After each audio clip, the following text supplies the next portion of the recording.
Well, hello there, everybody. How are y'all doing on this fabulous Prosperity Monday? Hey, if you're listening to me, you're prospering. Yeah, that's all I got to say. But it's good to be back, everyone. And just to get it right off, so check it off the list. Um, Thank you for all the emails, the warm wishes for Lynn. Yeah. Got a little ways to go yet, but yeah, those are the type of things that you really don't want to have to encounter. But you do. And if you speak favor over your life enough, there's a story I will tell all of you, and it will exemplify how favor works. And even though it was not a pleasant experience, still isn't, um, yet favor was abounding. So we'll leave it at that. And again, thank all of you. Lynn appreciates it, and I do as well. It's honored and to have such kind people. So thank you. Anyway, hello everybody in the chat room. What's up? Good to see all of y'all. Uh yeah, I love this group. Yeah. So my wife looked up who is our Wayne Steiger, and I forget which search engine. And right there, AI comes up and says, no, Armin Steiger is a modern day philosopher bringing the esoteric. You're going, okay. So, yeah, how does AI perceive you? Yeah. So, let me just speak favor. It's like sowing a seed every day. And, if you know what planting is about, oh, well, if you ever done a garden, yeah, it's planting those seeds, nourishing them, speaking life over them. And when they produce and they do bring in a harvest, it ain't just one, it's typically multiples of hundreds, if not thousands. So speak it in your life, own it, wear it. Yeah, be proud of it. But we've got favor upon us, and it covers us all. And nothing missing, nothing broken. It that is that peace that surpasses the normal rational thinking. And even in the midst of a crisis, there's this profound peace. As I was in the emergency room on Thursday, intense situation. I mean, man, I hate those places. It is just such, wow, a cacophony of energy. And, and when people are in the emergency room, they're typically there because they're hurt, and but even in the midst of all that chaos, our little group, there was this oasis of peace and favor. I just got to tell you. So anyway, that's that nothing missing, nothing broken. And finally, whatever you do, be sure to be kind to your mind. I had so much to do to, actually I got some of the merchandise that Nina is so gracious to, put up there. So how is everyone? Hello, Ariel. How are you? Chloe, good to see you. Lost in space. Lord Helster, what's up? Dravalanche? Avalanche. How are you? Mission Control, good to see you. Crossroads, hello. Who else is there? Nina, what's up, girl? Good to see you. Max, hello. Just go there. Lost in space. I love it. Pamela, what's up? Love it. Jet, good to see you. Y'all are such beautiful people. Loretta. Mark, how is everything down there in Brazil these days? Hot? Love you, brother. Let's see. Go all the way from Croatia. How are you, brother? Elderberry, good to see you. Ginger, hello, Lauren. Blessings upon you, dear. You know, I know people say, well, that means be less. No, no, no, no, no, no. It's heaping it up there, that's all. Kill your egregore. I love that. Always. Colleen, Deidre, good to see you as well. Neo, what's up? Is the war in heaven about humanity's conscious evolution and polarity? We're going to talk about that or get close to it. Yeah. I love the title. Are you the one who has the quickening? And if you ladies who have bore children, you know exactly what the quickening is, you know. So from a pregnancy point of view, it is when the mother first knows that the fetus, I think that's what it would be, right, is alive. That's what quickening means. We're going to get into that because there's some weird stuff going on out there. But anyway, Truth, what's up? Good to see you, Maria. Hello, DC. What's up? Lucky, how are you? Lucky Stone 888. I love that. Felix, good to see you. And Jet, Rick, how are you, brother? Appreciate you. And Hillard, good to see you. Hillard Ward the Third. That has a air of, authority. I love that. Cool name. Names are everything. So anyway, as I get on down here, it's crazy out there.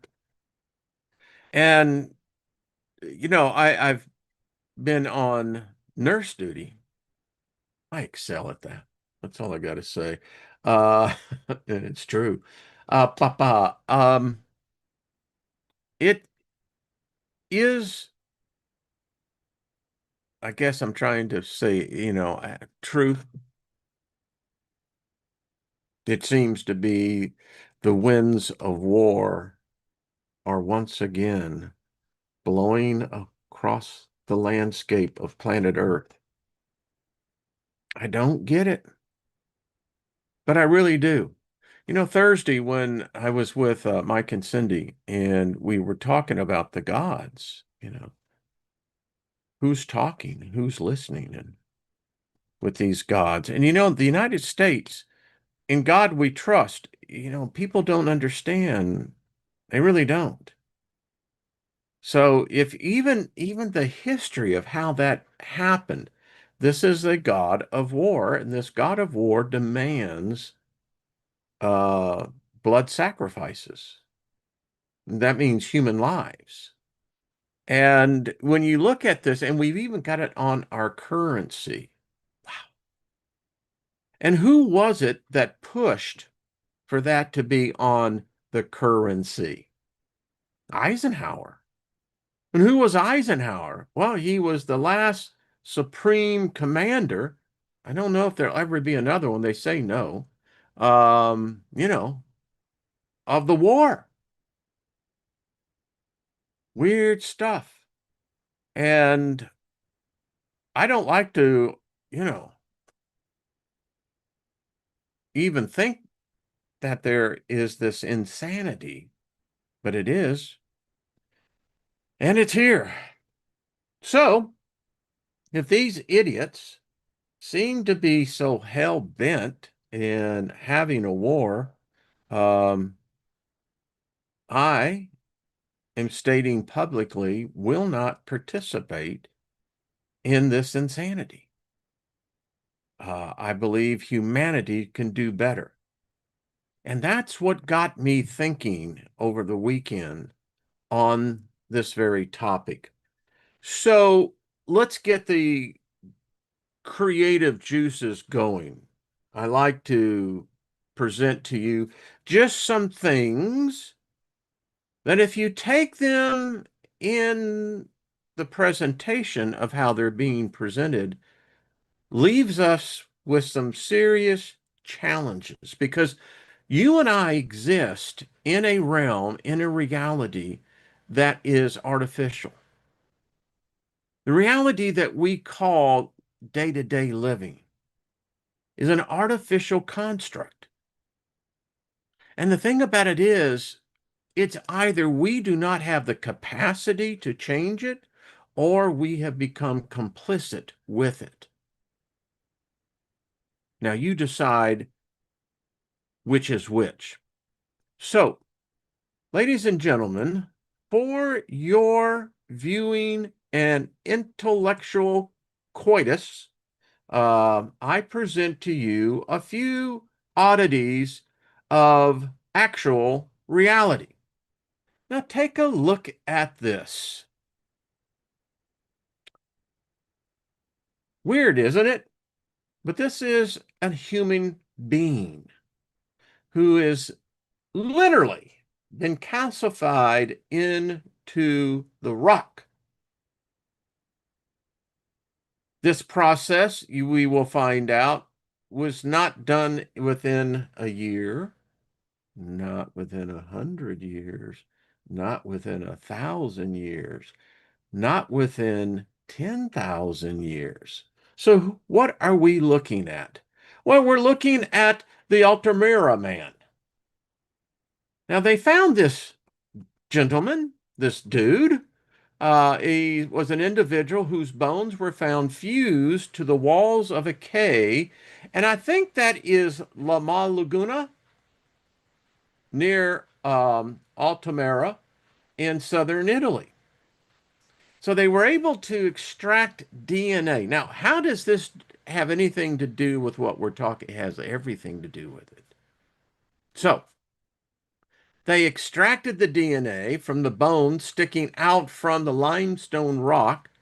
By scientists have determined that he was Neanderthal, who lived around 150,000 years ago. Now, I have to accept, not blindly, there was a time made some good money back in 2000 and so investing in a genomic company, but we've advanced. Well, somewhat. I mean, we got leaders who are hell-bent on going to war, to killing more human beings. Hey, human race, say no. If they're going to put a gun in your hand, say no. If they want to put a uniform on you, say no. Now, serving your country is one thing, but to be sacrificed upon an altar of an alien god ain't worth it. Personal opinion. All right. So, our science, which I'd give it an A. I mean, even though it's still in its infancy, is advanced. So if they're saying that this dude, which I'm pretty sure he was probably a pretty hip dude, think about it, had wide open spaces. I mean, come on. No fences, at least none that I can imagine. And what a view of the stars at night. There ain't no city lights. I mean, he got to see something that you and I can only imagine. And 150,000 years ago. Now, the problem with the Neanderthal dude, which were very smart, they weren't these primitive simians like the creation theorist would like you to think. No, they had cities, they had gatherings. I mean, yeah. But the thing about it is, I wonder if they were debating, was Jesus ever alive? Um, when did Adam sin? Was there even an Adam? But he lived 150,000 freaking years ago. So that means all of our religion is what? Bullshit. Excuse me.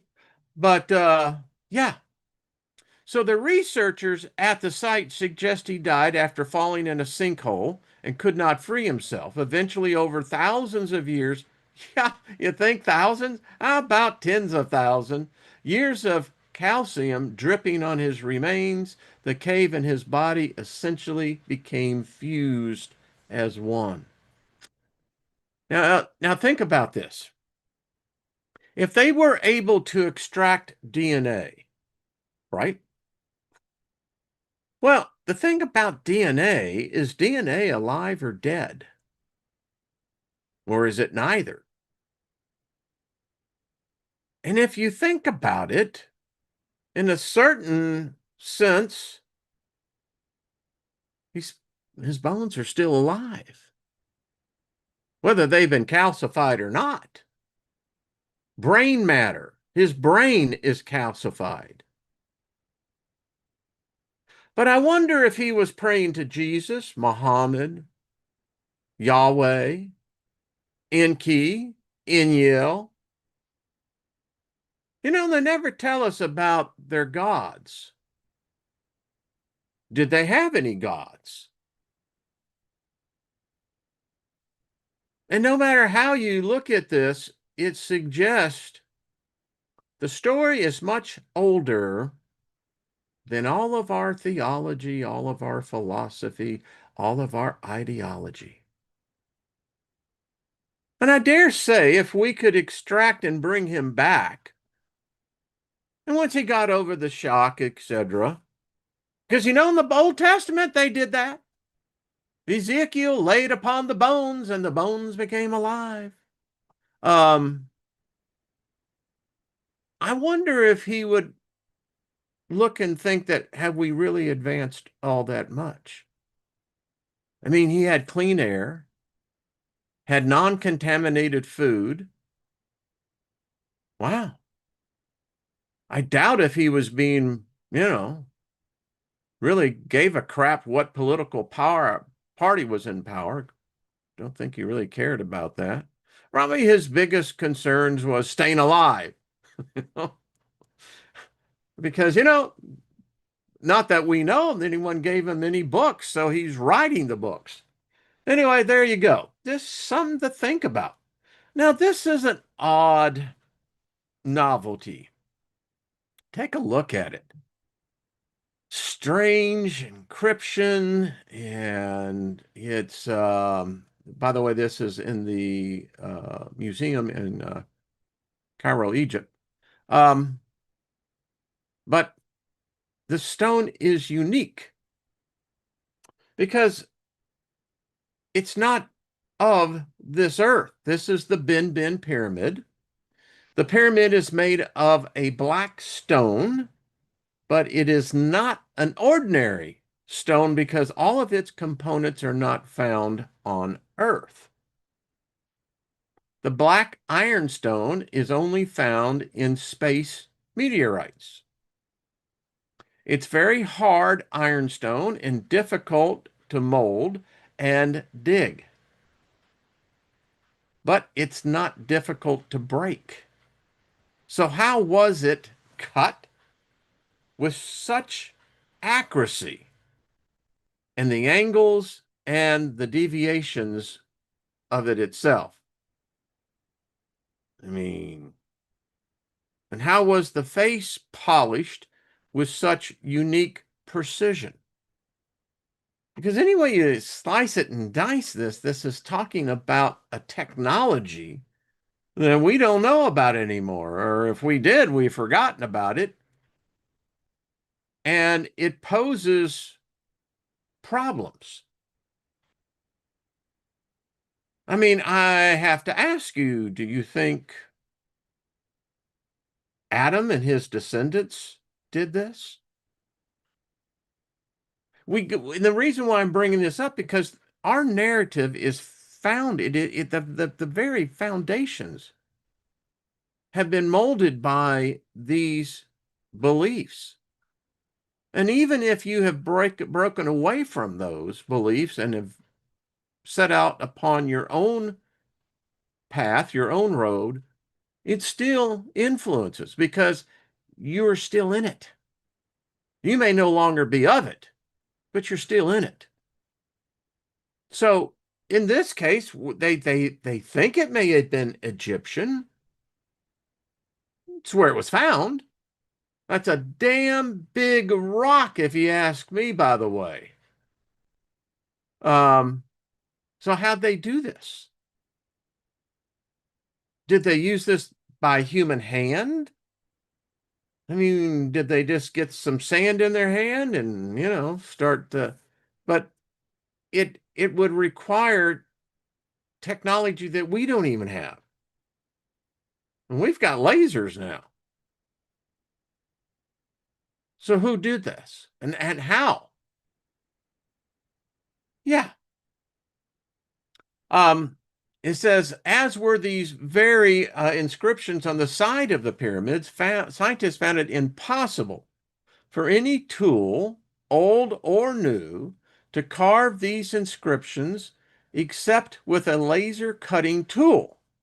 And now we come to the last mystery, which is that the black stone of the iron meteorite, thanks to its composition, has a positive electromagnetic energy transfer in its surroundings that apparently makes everyone who approaches it feel psychologically comfortable and affects the human energy. Is this just New Age nonsense, or is there something true to it? By the way, it's in, if you're in Cairo, take a picture, let us know. Just interesting thoughts. It's interesting how we're surrounded in this thing we call Wi-Fi, and it's everywhere. It's frying us. We're subjected to radiation, background radiation, that our species should never be exposed to. And it gets worse. We've allowed an artificial mind to take over our minds. We're a species that, well, we got to have religion of some kind. You see, they've trained us so well that we find it impossible to ever think that humans don't need a God. Now, just saying that alone, 200, 300 years ago, they'd have killed me for saying that, labeled me a heretic. Yeah, sacrilegious. Because humans have to have a God, because it's God who gave us life. Okay, we're going to go off in that direction, but before we get there, some more oddities. Now, this is a perfect circle, as you can see. And it wasn't until actually Google Earth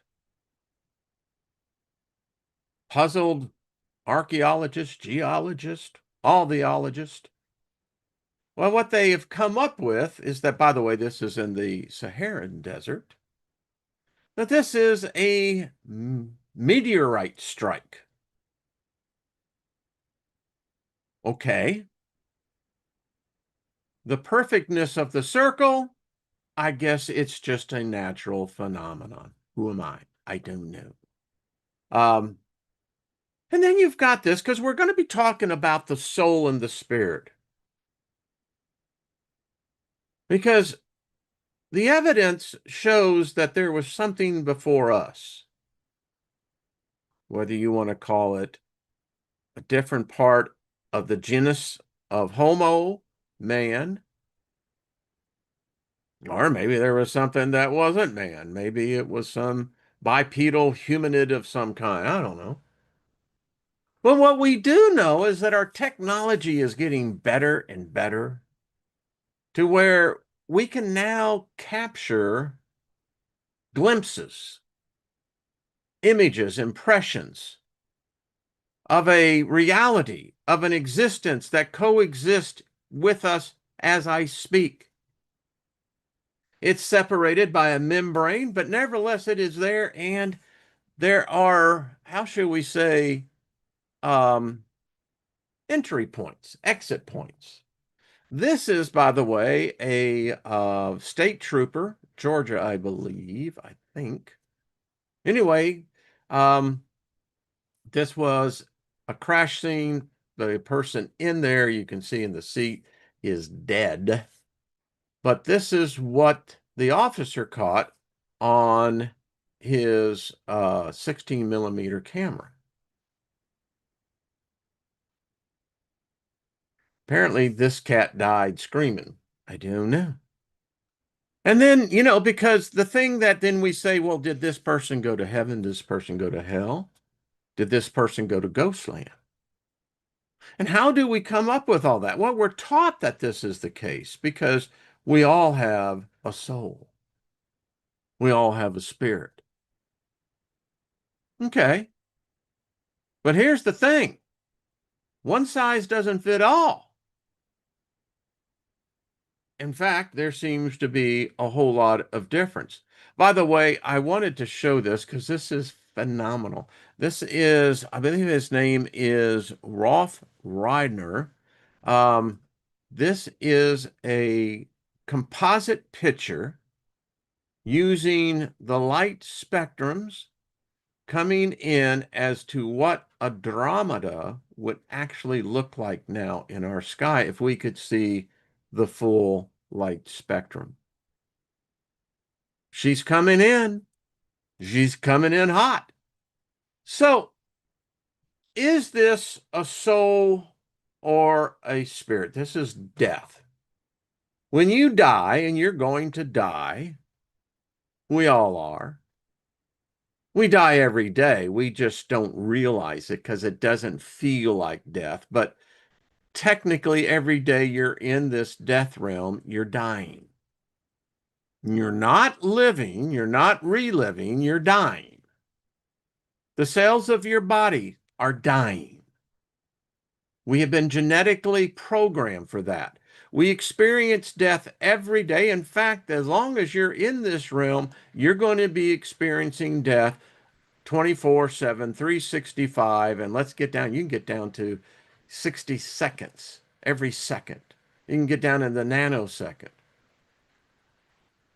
And there is great philosophical debate, do you have a soul? Do you not have a soul? Do you have a spirit or do you not have a spirit? We know that the evidence suggests that there is something. We're actually going to see a scientific paper that actually defines how they now know, science knows that there is something. Science is not ready to quite take that leap of faith, but what they're saying is that could be a soul, could be, something. And it's like, you know, light, 2.8 grams or something like that. But it's measurable. So the question becomes, so what is a dead soul or spirit? Western theology that has imprinted itself upon everything, government, society, culture, etc., tells us that there was this god that was practicing magic and, snapped its fingers, and behold, there was a golem, a golem.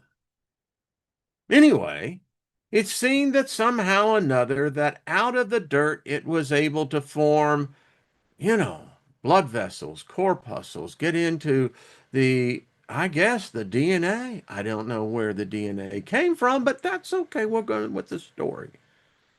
Now, it's said that Adam was created this way. He became a body. It is said, depending on what version you read, that apparently we assume he had a spirit because we know in that third chapter there in that Genesis book, it says that this God breathed into his nostrils. There's all sorts for that. You think about what could be accessed through the nostrils. But in any case, um, and it said, and Adam became a living soul. So if he had a soul beforehand, and then there was this genetic injection into the DNA, who knows, chromosome, nucleide, assay, whatever. Um, he became a living soul. Once again, implying that if there's a living soul, then there has to be a dead soul or spirit. So there are only two conclusions. There are dead and living souls, and there are dead and living spirits. Because it's interesting, and it depends on what your point of view, what your teaching is, what your research, whatever it is you're equipping your journey for. But the theology that I came out of, and I was well versed in this, and there was a quickening within my spirit that says, hey, think about this, dude. So the first Adam, it is said, had a living soul. So the question really becomes then, where did Adam fit in the org chart, the tree? I mean, if we found the dude in Italy, I hope he had good wine. I hope that I think they knew how to make that. Why not? Um, did he have a living soul? Was he? Well, we know he wasn't a Homo sapien. All right. I wonder if he gave a rat ass about an atom. Well, I think he probably did because that atom eventually murdered and killed his species, his genesis, his race, his culture, apparently his gods too. Speaking of Neanderthal. But it gets more complicated about this atom. Because if Adam had a living soul, then what you're saying to yourself, well, I have a living soul too, because I'm a descendant of Adam. Really? How do you know that? The DNA says differently, but okay. So are we talking about, let's call him the Italian dude, the Neanderthal? What? Are you saying that he didn't have a soul? I bet you he loved. I bet you he had fear. I bet you he had awe. He was probably more in love with the goddess than any human could ever imagine.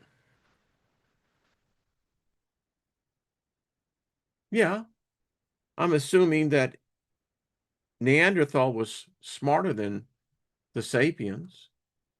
But we know the genetic record shows that Homo sapiens were doing the coitus thing, wild thing, with not only the Neanderthals, yeah, they were getting some of that booty, but man, they were horny.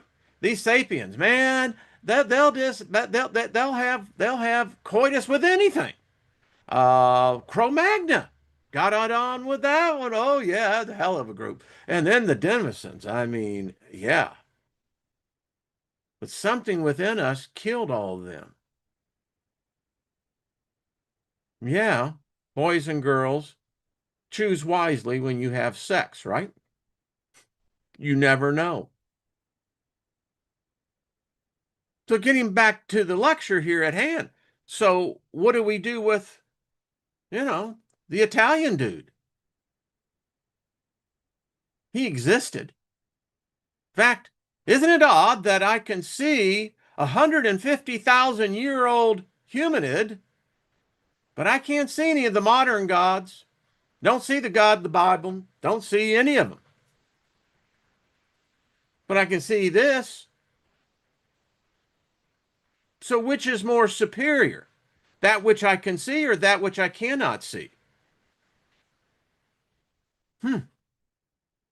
And I don't know. It seems like there's a segregationist here. And quite frankly, I grew up in segregation because you're parceling out different classifications to different humans. And the world right now is ruled by this theology. So don't tell me it's not important. So this Adam character, oh, you got the Adama, you got the Aduma. I mean, you just go right on and on and on with it. But are you getting the idea that it's all bullshit, maybe? That it's a mind trap? Again, tell me about the Italian dude. Did he or did he not have a soul? You know, the book of Enoch says that when these alien bastards came in, which implies that there's only male angels that only have penises, and apparently they were able to produce semen and impregnate a human, or somehow or another the weird funky DNA was able to somehow bind to the chromosomes. How the hell does that work? And then what they don't tell you is virtually every one of the human women died giving birth to these monstrosities, of which this God said he did not create them, according to the book of Enoch, and he called them bastardized spirits, which implies that you can, in fact, create outside of the God. And apparently, within this creation that can be mirrored, can be duplicated, that somehow there's a byproduct where they become a living spirit. Which then implies that, wait a minute, that then not all of us were born at the minute of the Big Bang. But many of us were in stasis or in the nothingness or in the void. And remember, this is all connected. So, how does that work now? And by the way, the reason why you've got demons is that because the demons were the byproducts of these so-called aliens or these angels, right? Who became gods. And now these demons or these ones that were, the Nephilim, they hate us because we gave them something. We gave them a venereal disease of the spirit. We gave them a bastardized half of a human soul. I don't want it. I don't like it.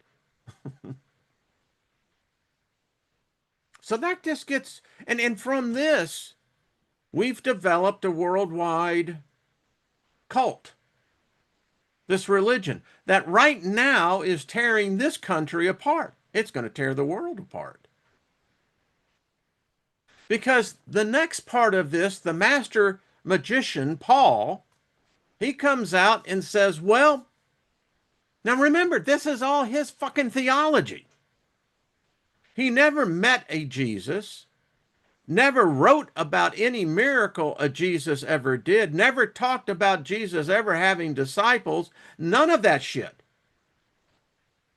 But this is the cat who injects this now into the consciousness of our species by saying that, well, his Jesus, and he didn't call him Jesus, got no idea what he called him. Why? Because they changed it. But he says that apparently this Savior cat is coming back, and he is, in fact, the second Adam. And the second Adam has a quickening spirit.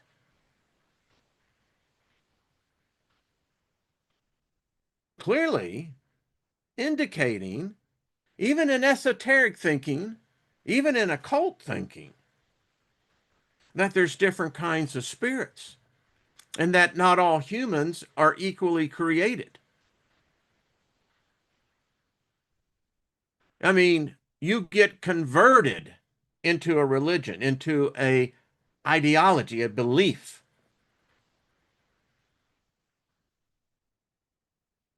So when you research this thing called a living soul,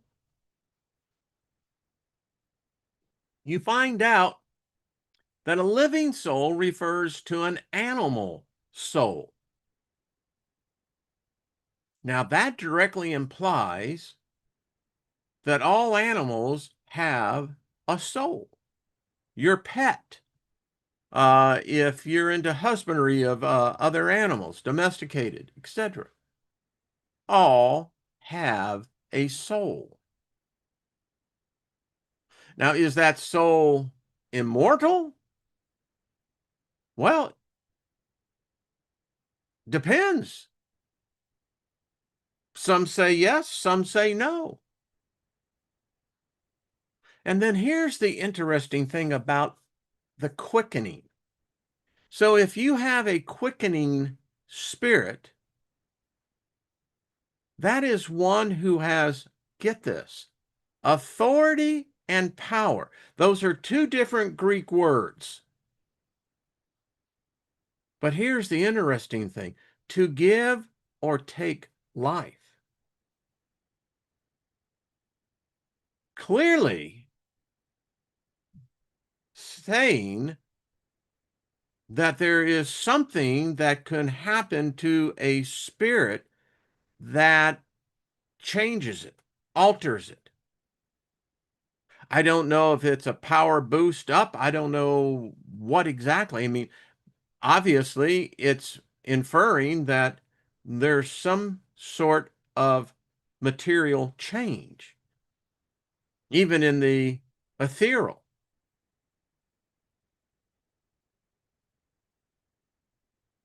Hmm. So, just let me get out of this. Ta-da! Heavy stuff, isn't it? Can't wait to read some of these comments in there. Um, so where does that leave us? Because if humans have different type of spirits, and I come out of the denominational belief in Christianity, Pentecostal, mind you, uh, that's exactly what we believe. That's what we were taught. Not all spirits are equal.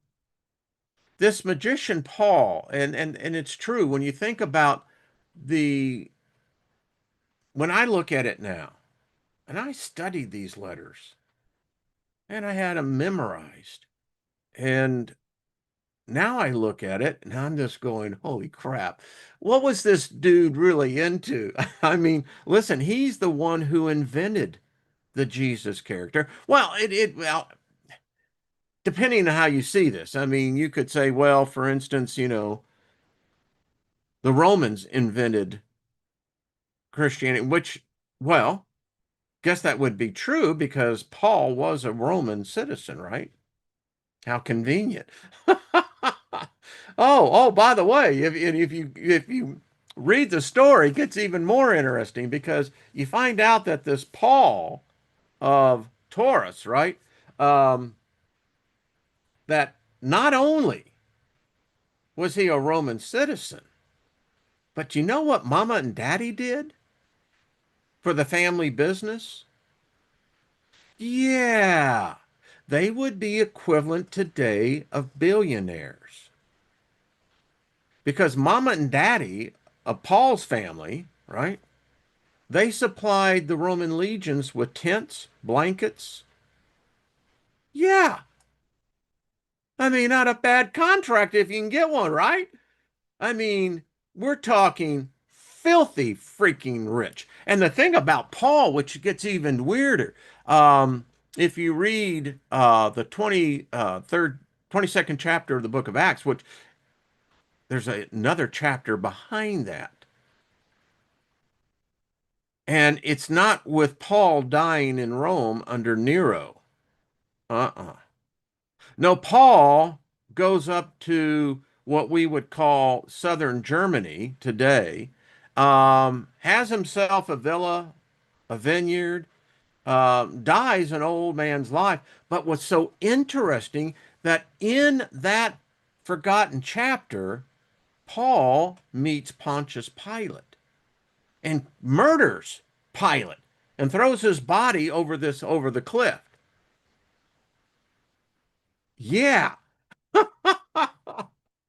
And this is the cat who's coming back and saying that there is going to be this quickening. It will take place in humans.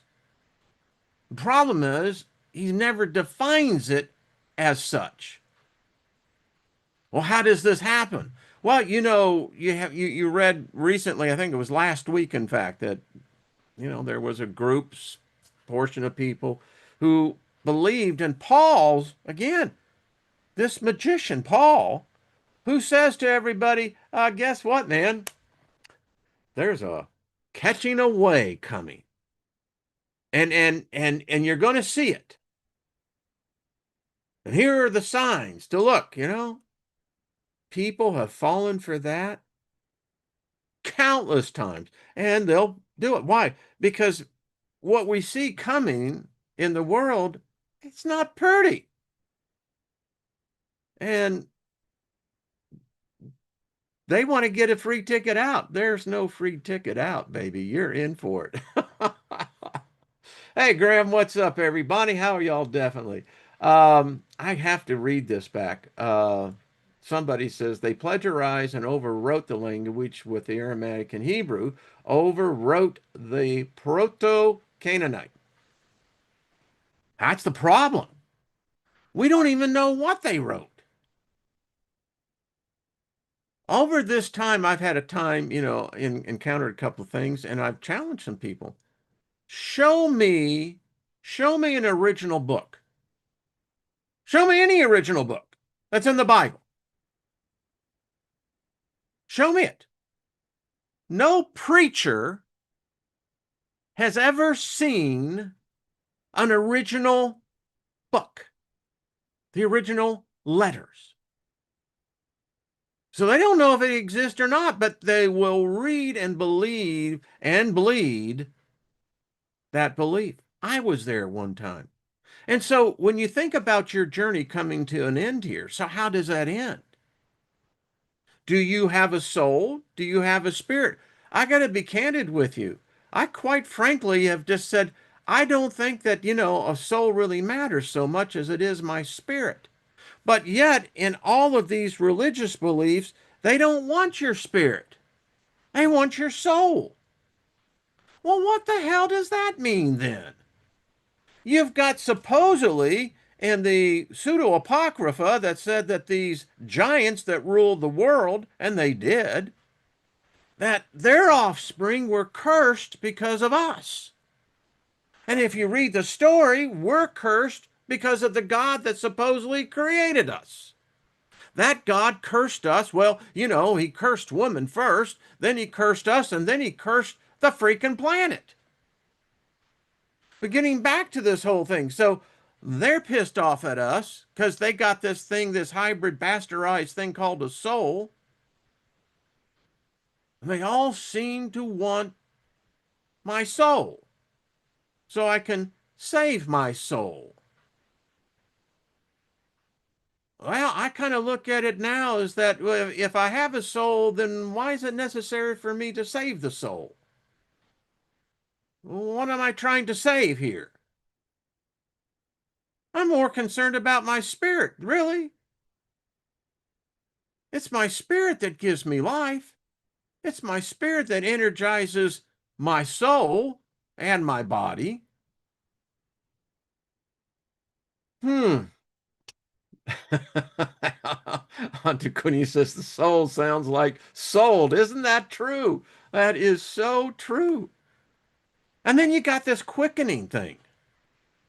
I mean, we all can agree the world is a very tense place these days. There are countries in Europe that they would have come and arrested my ass for nothing, speaking nothing but esoteric thoughts. Why? They hate free thinkers. They know they can't discipline us. They can't punish us. At my age, fuck you. You know, is the way I look at it. What can you do to me? I've lived the vast majority of my life already. And you know what? It has been the fucking best. And so, yeah, I can see that up around the curve that eventually this train stops. I can dig that. And as a philosopher and a spiritualist, it's one of the things I love to ponder about. In a sense, we're talking eternity here. That's some serious stuff. I'm talking, and the thing about it is, every one of you that are listening, it's the one thing that binds us all. We're all going to face it. We can't escape it. Quite frankly, I don't want to. The way I see this world coming, when you see the grandkids and you realize, and here's the great thing about growing older. I don't know what that means because I never got the book, but they say that, um, people who grow old become closed-minded. They're no longer able to be open-minded. They stop learning. And that's the great thing about this diary, this video diary that I'm making for the posterity after I'm gone. It's the adventure. It's the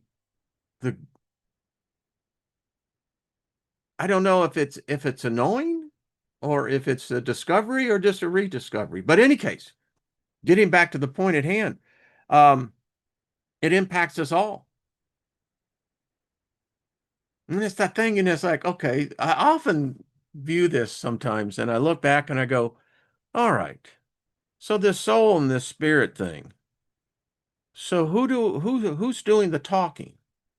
Who's doing the thinking? Is it my spirit? I understand physically what's happening in my brain right now. I get that.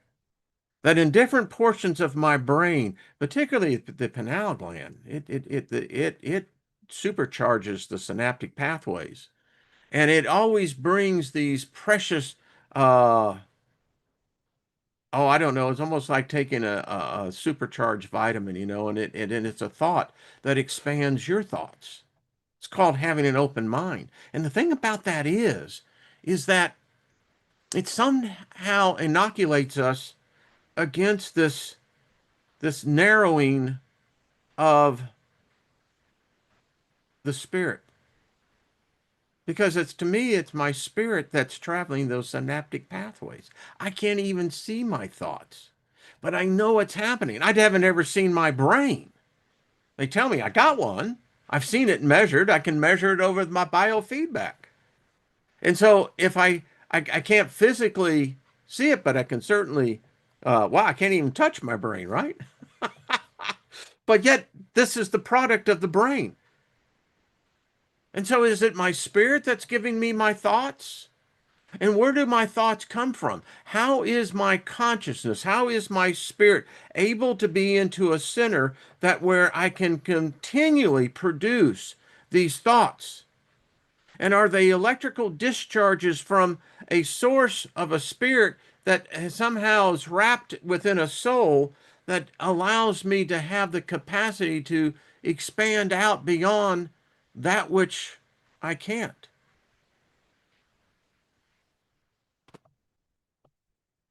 And I'll go back and read the thoughts in the chat room because I want to see what your thoughts. And the thing that I have found is that I don't think anyone, two of us, have ever seen it. I've got the book over there of over 4,000 near-death experiences, and not one has been the same. Well, that tells you something right there. Even those who are heavily indoctrinated in a belief system. I mean, okay. The near-death experiences I've had, I've thought about this. When those Africanized bees attacked me down when I lived in Texas, and I was out of my body. I remember the paramedics coming out. I was on a riding lawnmower, and I literally went into anaphylactic shock, you know, and they all hit me right here, right in the temple. And, I can still vividly remember that. And not at any point was I in pain. The interesting thing is that I think about it, I can remember the sunshine. I remember the ambulance ride going in, and I could see my body. You know, good looking dude, but anyway, and all the way. But the point is, at no time, but at the same time, I never felt disconnected either. When I was in a coma with the meningitis, I still don't remember any of that. That's just out. And that's when my brain had swollen. That's what meningitis does. And top of the Lyme disease didn't help that much matter either. But to this day, I still cannot remember being in it, what the coma was. I mean, I was in it, but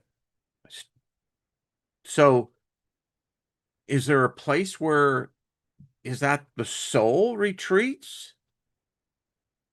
I mean, some could say, well, my soul had to recess back in so that my body could heal itself, the body and the spirit. I don't know. Um, you think about it. What happened in all that? I don't know. But I know this, I never have had more of a zeal for that creative force. I go out now at 5 o'clock in the morning, and the skies have just been. In fact, we lost power over the weekend, so I'm out on the deck at 3 a.m. and just in awe. I'm crying. I'm in awe of looking at this and realizing that what I'm seeing is this canopy. They tell me it's a firmament. That's what I was taught in theology. That what we can't perceive with our science is that there's this realm up there, and it has living beings. Now, does the mind think of that? Does the spirit think of it? I don't know. But nevertheless, looking up there and realizing when you look at Orion, you know, wow, the three sisters, and then you look at the Pleiades, and my spirit soars, folks. I can literally press against that firmament. And I realize that what I'm seeing is the past. We can't see the future. All we see in the universe is the past. We have no idea what the current reality is. And for me, as I was out there, and it was quite amazing, you have more and more of those thoughts. Well, is this truly a prison planet? Or is it just the opposite? Is it the place that we come to grow? Is it the place that if we have a soul, that maybe the soul is not the spirit? The spirit, I believe, has the spark, the essence of everything. It's what makes us a part of this, whatever all this is. And do we inherit the soul? Do we teach our souls? Do we eventually let our souls go in one direction and we as spirits go into another? And can a soul be killed? Can a soul, if a soul is dead already, is there yet another death that a soul can be? And how does that affect a spirit? Again, all of this is based upon an ideology and a theology in the West that has been invented by men. A few of the gals, I think, maybe had a little input, but by the most part, and I don't know if these men were crazy sons of bitches or if they were just freaking, eccentric. There we go, there we go. Eccentric in their obviously they were eccentric because they were writing stuff that normal people don't write. And what were they connected to? And they were changing the foundation of our very freaking reality. Because let's not forget about the Italian dude, the Neanderthal. 150,000 years. I wonder what he would have to say to Paul. Would he tell him he's full of shit? Said, I haven't met any God out there. Dude, what do we look at the Sumerians about with Enki and Enlil and the whole thing of Lilith and Nehurzag? I mean, what? Is this nothing more than the creation of our fantasies, of our thoughts? That we are in fact not living nor dead, we're just living exactly the energy, the impulses? We know we have a physical separation, but is it really as physical we have? The interesting thing I've seen about in the paranormal, of every ghost they seem to have ever recorded, it looks like the freaking person that lived here. Well, how does that work? Or is that just a manifestation that there is yet the orbs? Maybe that's how it is. Maybe we are just, balls of energy. And within that energy, there's consciousness. And within that consciousness, there's spirit that has the ability to change, to shift. Hmm. I don't know. I can guarantee you this. All of us are going to experience it. Now, I just happen to believe that this natural energy of the Bin Bin pyramid, think about that. So if it's so charged so positively, and if all of us, if the human beings don't have the same spirit, don't have the same soul, it tells me that they could put up a freaking barrier as wide as this planet, and you and I would still find a way to meet in some form, in some fashion. No matter what the time period, no matter what the technology, no matter what the circumstance. I have a sense that we've been a band of gypsies for a very long time, and we like it. We play these challenges amongst us because we are gods and goddesses. We always have been. We love with the entertaining of thoughts of others, but in our core being, we know exactly who and what we are. But it's fun being at the masquerade ball. Why? Because you can dance and flirt and never show the true you. That's what gods and goddesses do. This is a huge ballroom. The stimulation of thought is that we can transfer these thoughts to others. That's what makes us magical. And the fact that we have conversations like this, that even that you're listening to this is remarkable, validates a lot. So there you go. Ah, what's happening? Hello, Kitty. How are you doing?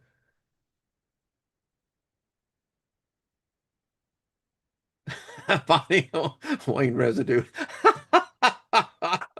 I love it. Uh, so anyway, um, thank you, Angel. Appreciate that. So everyone, thank you for such a stimulating hour of conversation. And it is stimulating. The world is going literally to a hell in a handbasket. You got so many people that are so polarized in their political views, their ideological views, and that is a danger sign.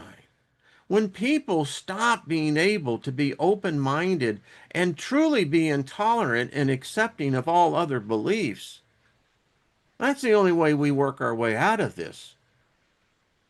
That's why you and I are so important.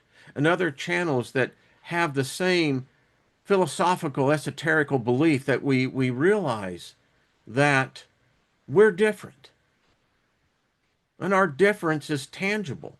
It's palatable. Oh boy, I could have fun with that word. Anyway, uh, anyway, all right, folks. Be here tomorrow with Miss Trina and Miss Jenny, and trust you have a magical day. Be kind to your mind. Thank you, Regina. Uh, Much love to all of you. Auntie Queenies, how I always thank you. Thank you. Appreciate that. Max as well. Uh, all right. This is fun. I mean, whether it's all just thought, and that's really, isn't that the Hermetic way? The universe is mental. Yeah, I can dig that philosophy. But what a trip. That's all I got to say. You get to dress up too. I mean, that's the fun part about it. Think about the clothes you have on right now. I take care as to what I wear as you do. And it's one of those kind of magical things. So I can get that over in the spirit realm that you see them dressed. The question I have is that, gee, are they limited to their time period? That's all I got to say. Uh, all right, folks. AK Morningstar, thank you. Until we all meet again tomorrow, Tuesday, can you tomorrow's the last day of September. It's a trip, man. And I mean, that top seems like it ain't slowing down. It seems to be spinning faster. Anyway, Mark, have yourself a great day. Most don't consider. Yeah, they don't. All right. Love y'all. Love one another. Love yourself. And, spread the love around. That's what the world could use. What the world needs now.